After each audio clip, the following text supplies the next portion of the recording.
За хүмүүсийн их асууж байгаа асуултанд хариулъя. Нэгдүгээрт бол ямар асуултуудыг их асууж байна вэ гэвэл видео хичээл маань хадгалагдах уу гэдэг хичээлийн асуултыг их асууж байгаа. Тэгвэл видео хичээл маань хадгалагдана.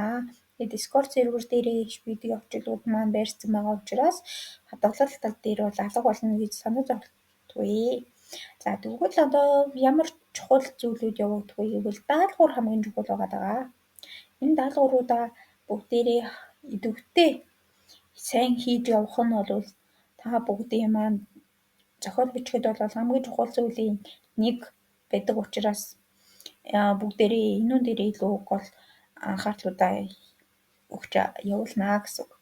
За тэгэнгүүт цагт барьж сурнаа энэ сургалтанд сууснараа та бүхэн.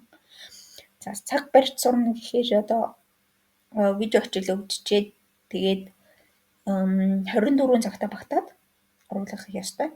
Эсвэл тэдний сэтэрсэн тохиолдол цаг сайн барихгүй үе бол олон биш үү тий.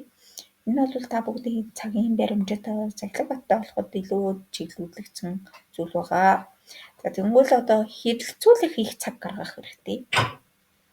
Тухайн бичгийн тулд юуны дөрөнд бол харилцан яриа гэдэг зүйл маань их чухал. Тэгээ хичээл болгон маань өөрийн гэсэн онцлогтой учраас тэр болгоныг ярилцах цагийг гаргах нь бол хамгийн чухал зүйлийн нэг байгаа даа. Ганцхан видео хичээл үзээд өнгөрөх биш учраас та бүхэн энүүн дээр хэлэлцүүлэг хийх цагаа над руу шууд залгаад ороод ир тэгээл юм бүхтээ хийх боломжтой. Тэгээд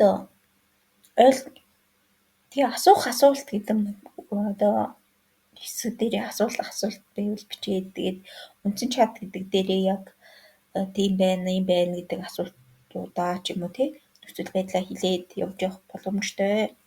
За тэнгууд хичээл гэдэг тэр voice channel байгаа. За энэ voice channel дээр бол бүгдээрээ яг ингээ харилцан ярилцаж явбал илүү үр дүнтэй учраас бүгдээрээ харилцан ярилцах тийм зав чөлөөгөөрөө нэг ганцаараа ингээд орох бол бүрэн боломжтой байгаа гэдгийг дуулгахад таатай байна. За тэгэнгүүт одоо даалгавар маань бол ийм зарчмаар явагддаг байгаа. Тэгэд орой болон 23 цагаас өмнө оруулахад болно дөө видео хичээл үзчихэд. Өдөрт ганц хичээл үзлээ гэж бодоход 14 хоногт 14 хичээл үзчих шít. За тэгээд ингээд 14 хичээлээ 23 цагаас өмнө оройны 23 цаг болохоос өмнө оруулаад тэгээд нийтийн даалгавар болгоноос 50 оноо цуглуулнаа. Тэгээд яг хэтэрсэн тохиолдолд оноо авахгүй гэж байгаа. За тэгмүүд одоо манай пенал зохиол гэж нэг юм байгаа. За энэ пенал зохиол гэдэг маань ямар зүйл вэ гэвэл бид одоо энэ сурсан мэдсэн зүйлийг ашиглаад 7 хоногийн дотор 1500 орчим бүхтээ өгүүлэг бичиж сурна.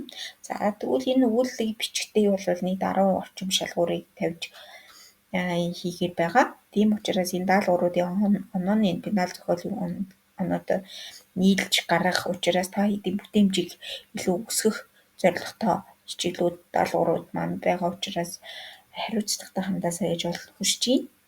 За ер нь бол товчхондоо юм байна.